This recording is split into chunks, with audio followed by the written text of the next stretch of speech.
What we're going to be doing here now. So we're going to be doing a move that's a swing out variation, but we're going to be doing it out of a pass by.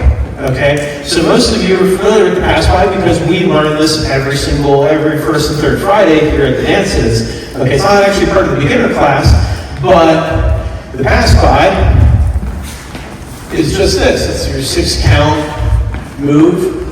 Okay, follow proceeds down the line, and we trade place into an 8 count move, which is what we're going to be doing.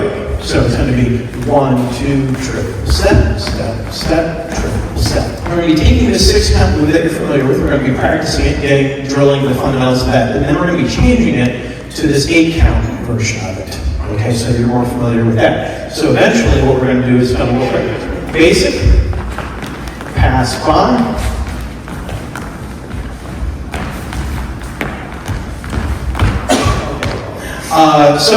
So with our partner, okay, we're just going to work on the pass by. Now, what I want to focus on is a lot of times with pass bys, the follow ends up, or the lead ends up like leading out to the side, we want to get this procession straight down the line, okay? We want the follow moving straight down the line. We want the lead just barely getting on the line. So I'm not giving her a ton of space to get by me. Right? So we're trying to keep this move tight. And the reason is because when we change it being tight is what's going to allow us to do that. All right? So we're going to just practice what we're doing the pass by. I'm doing direction and then rotation. So I want to go as far as I possibly can go before I turn around and face him again. I'm also going kind of directly toward him. I'm going to make him, like all linear moves, I want to make him get out of my way. So I'm not going to help him by giving him a wide berth as I go around. I'm going to head straight long into him, and if he doesn't get out of the way, that's on him. Okay. Now, for the moment, you can leave this out of a rock step, or you can leave this out of a walk. Either one is acceptable. Okay. But that's what we're going to go for. So we're going to do a basic for open. So we're going to do triple, and then we're going to do a pass by, into another pass by. So I'm going to have to do the footwork. If you leave me in the pass by, I'm going straight. There's tension here now. I'm making him share that weight with me. My elbow is always right in front of my face, so I'm going straight out the door. And then as he starts to bring the arm down, that's the only reason that I turn, because now he's telling me I can't go out the door, I have to turn. So he's going to bring that arm down, I'm going to follow the elbow, but we have like a pretty good bit of tension here. Okay, so the moves are, so I'm assuming we can all just do the basic from open, do a pass by, into another pass by. And you're not prepared for it, I'm going to come down and see you if you just like that way up. Yeah, I might see you like this, and then I'm going to feel terrible because I don't want to put your shoulder at risk, right? So guys, think about always kind of pinning your elbow to your side, and you have a little wiggle room, like you can stretch it a little, but if you're thinking, I want to pin my elbow to my side, you won't end up like this, and you won't end up like this. Like all these things can hurt your arm, and if I'm giving you a little bit, like I look small, but if I'm really working it, like I could be 600 pounds. Like don't mess with me when I'm dancing. So yeah, so you just be prepared, like I'm going to be giving you a little bit of that pressure and tension, and I want you guys, because we usually tell the follows this, but I want you guys to be protecting your shoulder and be prepared. So one thing I also want to point out to the guys is, the leads, is that as you are doing this turn, there is a tendency to do this. Okay? We want to avoid this curly cue at the end. After we do the pass by, we just want that hand to stay low. Okay? It doesn't need to come up. okay? Me bringing it up stalls her motion going back, which I don't want to do, and creates unnecessary tension here, okay? And follow sometimes, like, you will instinctively, because you've been led so much, that will bring that hand up as well. We want to keep this hand low through the exchange. Yeah, extra this, no matter if we're open or we're closed, guys, if your hand's going up and down, that's a lot of like static to me. Because I'm trying to interpret what you want me to do.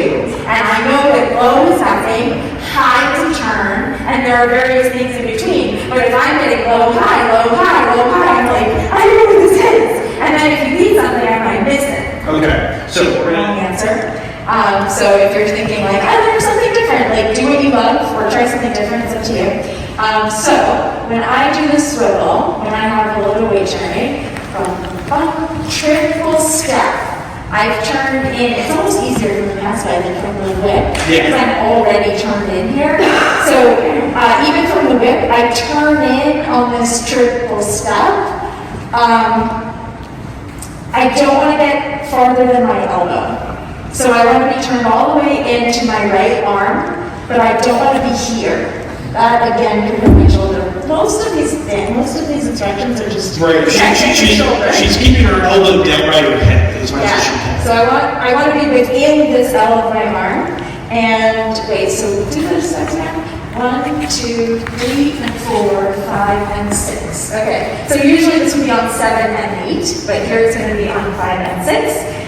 So I'm going to do this triple step turn in, and then on my left and left, the second triple. The second triple. Yeah, what's important is that it's the second triple. My toes start, and my knees are both facing that way. By the end of this triple, my toes and my knees are going to be pointing that way, 180 degrees. My shoulders will not get that far.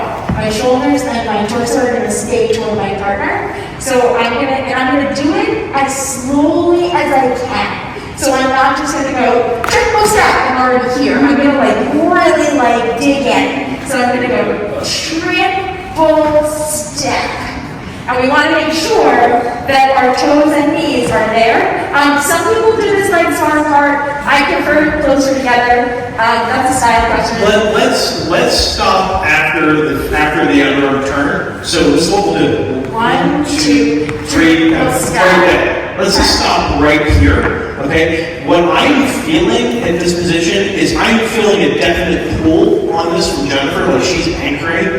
Okay, that's what I should be feeling, and I should be accommodating that by like giving it a little bit of an anchor myself. And with the elbow down and protecting. I'm not bringing my hand up here, keeping my hand down here. So that's what I'm doing to help facilitate. I'm leaning. There's a lot of kind of momentum this way that I'm going to use as I do my triple step. So let's just stop here. And we're doing this fancy swivel. Okay, so we're sharing weight. Our weight is on our right, because we just did right and right. Coming out of the whip, you might be used to a step here, but you get to the same spot. And then on our left is where we're going to turn our knees and our toes. So I'm going to go left and left. And I'm going to let my butt be the farthest thing from my partner, right? So my legs are a little in, my shoulders a little in, we're up, and I'm using him. If he lets go of me right now, I cannot maintain that. I'm really using him to maintain that position. So again, my weight's on my right, and it's going to be triple step. Knees and toes. Make sure they both turn, because otherwise you end up like this, and that's not nearly as pretty. Now, her chest is not facing that way. Right, my shoulders stay toward that. Right. And what I'm doing on my side is I'm sitting down into this hip to give her the anchor that she needs. All right, so I'm triple stepping and I'm sitting down into this hip as part of that triple step. Keeping my hand low, not bringing it up here because now I'm changing the center of gravity. I want to keep it low. All right. Yeah, and the other thing, guys, is that you don't need to lead this by moving your hand at all. You don't need to be like, swivel now! Like, his hand, His hand is just staying where it is, and I am living my best life. It actually really hurt my feelings one day when I realized that I don't need to lead swivels for swivels to happen. That swivels can just happen independently. Like some swivels aren't something that I do, and Holly does. You know, like me moving my hand like this, it might look cool, but I'm not doing it. We do what we want. Right, so this is what we're gonna do. Yeah, so it's gonna be, so basic, set it, yeah.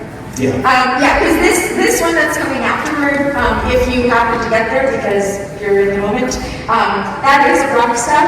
And as Sue says, as intermediates, we should never rock step again. We should always swivel. I don't always follow that advice. I like to mix it up a little. So if you feel like you're not swiveling every single time, don't feel bad.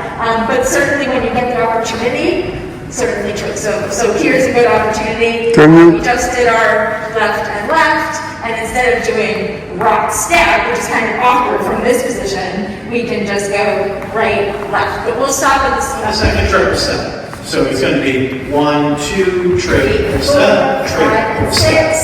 Yeah, and then we're going to stop here on the second triple, and then that'll be the lead-in for the walk, swing, swivels. Okay, but we're going to stop on the second.